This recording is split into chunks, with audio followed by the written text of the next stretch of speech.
Assalamualaikum warahmatullahi wabarakatuh. Shalom Om Swastiastu, Namo Buddhaya, dan salam kebajikan bagi kita semua. Pada kesempatan yang berbahagia ini, izinkan saya untuk memperkenalkan diri terlebih dahulu. Perkenalkan, nama saya Christian Mosudimiti Setiawan. Saya merupakan representatif dari SMA Negeri 17 Surabaya.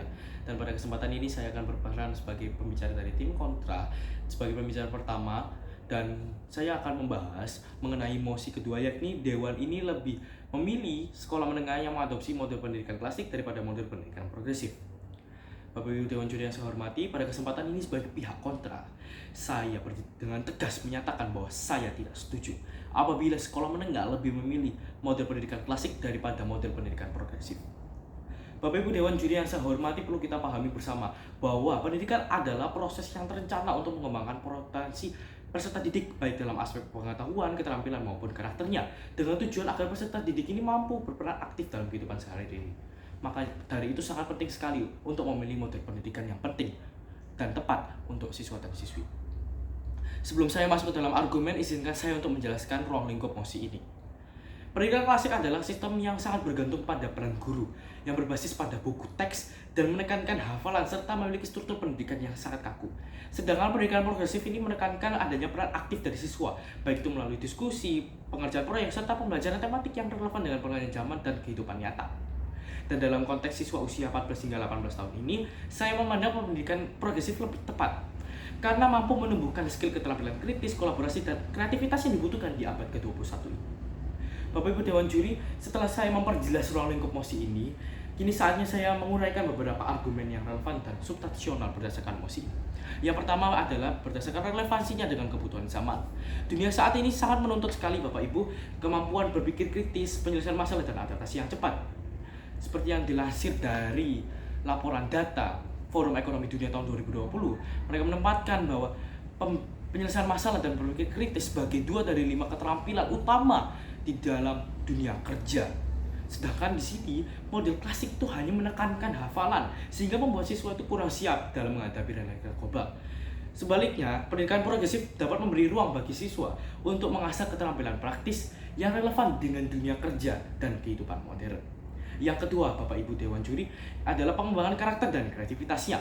Kita perlu sepakat bersama terlebih dahulu bahwa siswa itu bukan sekedar mesin penghafal, Bapak Ibu Dewan Juri. Berdasarkan penelitian Partnership for 21st Century Skill menunjukkan bahwa pembelajaran berbasis proyek dapat meningkatkan kreativitas dan kolaborasi hingga 30% lebih tinggi daripada dengan pendidikan klasik. Hal ini membuktikan bahwa dengan pendekatan progresif, mereka didorong untuk dapat berpendapat, bertanya, dan menemukan solusi mereka sendiri. Hal ini dapat melatih kemandirian siswa, kreativitas, dan kepemimpinan siswa. Dan ini adalah sesuatu yang tidak dapat dicapai dan tidak dapat ditemukan dengan sistem klasik yang terlalu mengekang siswa. Yang ketiga, Bapak Ibu Dewan Juri, adalah dalam aspek keadilan dan keterlibatan siswa. Pendidikan progresif memberikan kesempatan yang lebih merata bagi siswa untuk aktif berpartisipasi. Tidak hanya siswa dengan kemampuan yang akademisnya tinggi atau menonjol, tetapi setiap individu bisa mengembangkan potensinya masing-masing. Inilah yang membuktikan atau membuat pendidikan progresif itu lebih inklusif dan adil dibandingkan model klasik. Memang pada umumnya pendidikan klasik itu lebih terstruktur Bapak Ibu dan menjamin dasar akademik yang kuat. Namun struktur tanpa fleksibilitas hanya akan menghasilkan lulusan yang seragam dan tidak adaptif. Menurut PISA 2022 mengatakan sistem yang terlalu menekankan hafalan menghasilkan skor rendah pada indikator berpikir kreatif siswa. Artinya, memang pendidikan klasik mungkin membangun dasar akademik, tapi gagal untuk menyiapkan generasi yang tangguh dan inovatif. Justru pendidikan progresiflah yang tetap bisa menjaga standar akademik sambil menambahkan dimensi keterampilan hidup yang lebih luas. Berdasarkan argumen yang telah saya sampaikan, jelas sekali bahwa pendidikan progresif itu lebih relevan dalam membentuk karakter siswa dan lebih adil dalam perkembangan siswa.